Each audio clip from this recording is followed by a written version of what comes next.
Gasoline is a commodity that most of us use every day. But ask the average person on the street what goes into the price per gallon, and you'll likely get a confused look. There are many misconceptions to this question too. Some people think that large oil companies and local gas station owners raise prices just to make a quick buck, or that gas prices are solely controlled by the monopoly power of the Middle East, which supplies mass quantities of oil to countries around the world. And you've probably heard news reports about stock traders, often referred to as speculators, bidding the price of oil up, resulting in higher fuel costs for you and I. Today we're going to clear up these falsehoods. With gas prices set to rise even more, it's important to know the facts about what you're really paying for. Here's the breakdown. According to the Energy Information Administration, 11% of the cost per gallon goes to taxes. This includes federal, state, and depending on where you live, sales tax. Distribution and marketing makes up for 5% of the total cost per gallon. This is the cost of building pipelines, transporting gas and oil, and also advertising.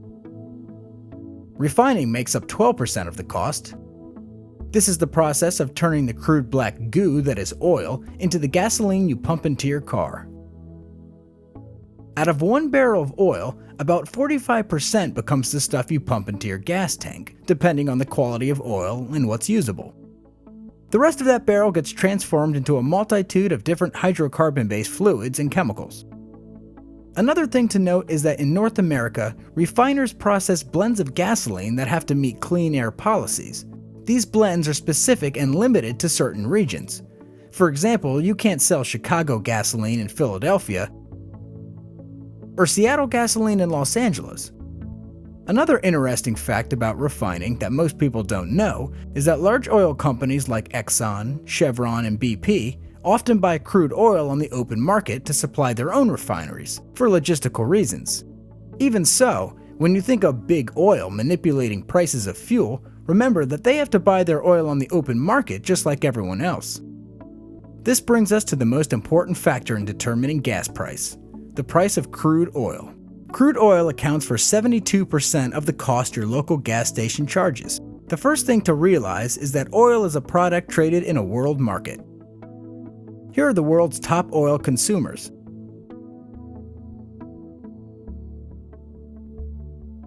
It's simple supply and demand. With everyone bidding on the same barrels of oil, prices steadily rise. So even though the US's demand for oil may decrease, China and India's demand may increase, thus raising the price that everyone has to pay for it. Another element driving price of oil is the scarcity of easy oil, which is the easy-to-drill, high-quality light oil.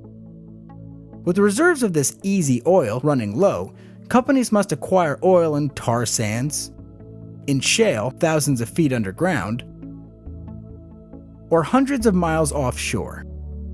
Extracting oil in these places requires more energy and leads to higher prices.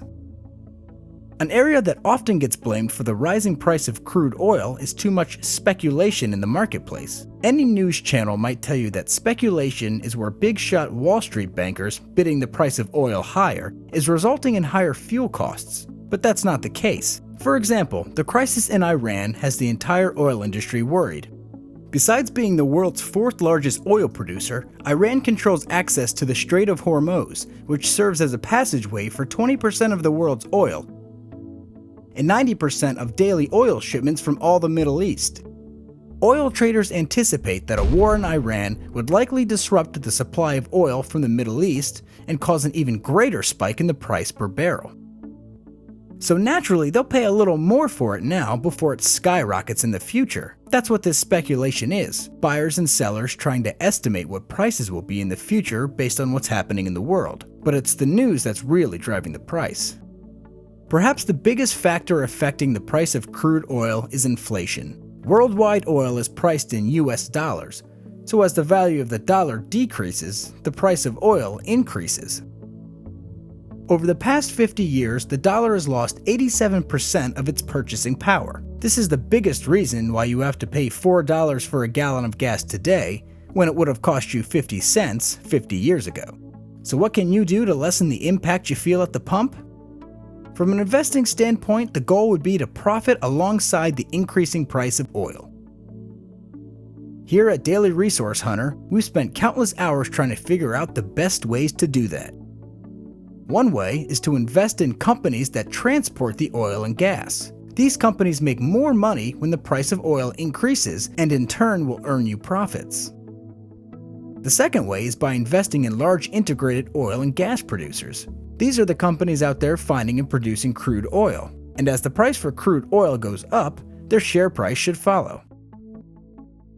To make sure you're on the front lines of the next big natural resource opportunity, we urge you to visit us at dailyresourcehunter.com and sign up for our free daily e-letter. In it, you'll find our latest field reports, whether it's the hunt for gold in South Africa or drilling for oil on the high seas. With Daily Resource Hunter, you'll enjoy a front row seat to today's best resource opportunities. Visit us at Daily Resource Hunter today.